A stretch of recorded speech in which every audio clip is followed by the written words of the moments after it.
Hi mga ka-bakers! Kumusta kayo? Ngayon naman ay gagawa tayo ng fluffy choco waffle pancake. Handa na ba kayo?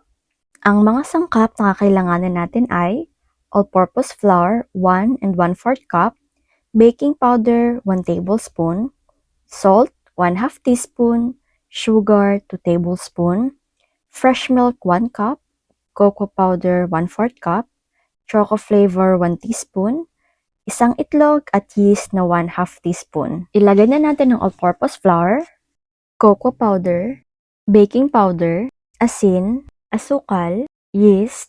Haluin na muna natin ito ng kaunti. Next naman ay atin ang ilagay ang gatas. Atin munang haluin ng haluin para naman magsama-sama na ang mga ingredients na ating inilagay dito. At para na rin po matunaw na ang ating asin na inilagay. Kapag ganito na, pwede na po ating ilagay ang ating itlog. Atin na po itong haluin para naman masama na rin siya at para po mas gumanda pa po ang kanyang itsura. Siyempre, kailangan po nating haluin na maigi para po masama po ang ating itlog. At next naman po ay atin na pong ilagay ang ating choco flavor at atin na po ulit haluin na maigi para po wala na pong buo-buo, natunaw na po ang lahat. At kapag ganito na po ang kanyang itsura ay okay na po ito mga ka-bakers. Kaya naman po, atin na pong painitin ang ating kawali. Naglagay na po tayo ng ating butter at dahil mainit na po ang ating butter ay atin na pong ilagay ang ating waffle. At next naman po niyan ay 2 scoop na po pala ang aming nilagay. Nakadepende rin naman po sa inyo. At dahil okay na po siya ay atin na po siyang ibaliktad ng dahan-dahan. Just take your time lamang po mga ka-bakers.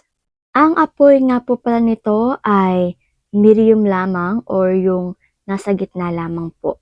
At syempre dahil luto na po ito ay atin na po siyang hanguin. Pero i-check lang po natin para wala pong dikit-dikit. At atin na po siyang tanggalin. Ayan. Napakasarap po talaga ito sa personal. At eto na pong itsura nila kapag tapos na po. 6 din po ang nagawa namin dito. Lagyan na po natin ito ng syrup para mas lalo pa pong sumarap mga ka-bakers. Yan na po ang kanyang itsura na sobrang naman po talagang nakakaengganyo. Sobrang sarap at higit sa lahat ay sobrang nakakatakam.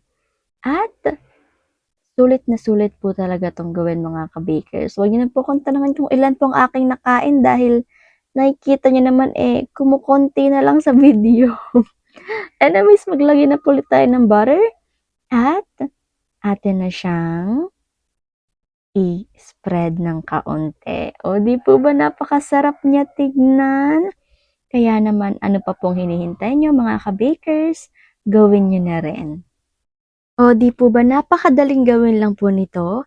Kaya naman po hindi ko na po patatagalin pa at eto na po ang ating food for the soul ngayong umaga. Joshua 1:9, alalahanin mo palagi ang bilin ko sa iyo. Magpakatatag ka at magpakatapang, huwag kang matakot o kaya'y manghina, dahil ako, ang Panginoon ng iyong Diyos, isa sa iyo kahit saan ka pumaroon. Amen mga ka-bakers, isa po itong palala sa atin na we have to be strong and courageous kahit na ano pong pagsubok ang dumating sa ating buhay. Dahil kasama natin ng Panginoon, kahit saan man tayo magpunta. At ang lahat ng pagsubok na ito ay nagiging dahilan para tayo ay mas tumatag pa sa ating pananampalataya. Hanggang dito na lang po muna ako. Hanggang sa muli, paalam. God bless and please take care.